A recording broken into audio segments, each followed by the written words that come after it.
मी असं लिहिलंय की आज म्हणलं स्वतःला जरा जाब विचारावा. आज म्हणलं स्वतःला जरा जाब विचारावा. आईसाठी आपण काय करतो आढावा घ्यावा.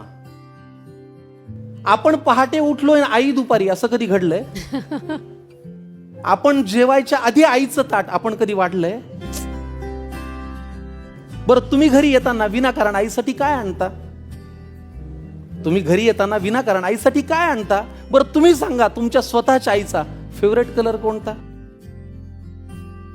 देवा, आईला हवं ते मिळू दे अशी प्रार्थना कधी केलीये? पाहिलं का आई शेवटची कधी ऑनलाईन आलीये? तिच्या बर्थडेची पार्टी तिच्या मैत्रिणींना बोलून आपण कधी देतो? तिने केलेला पसारा कधी आपण आवरतो? तरीही बाळाला कोणी बोललं की तिचं मन येतं भरून. तरीही बाळाला कोणी बोललं ना की तिचं मन येतं भरून. आपण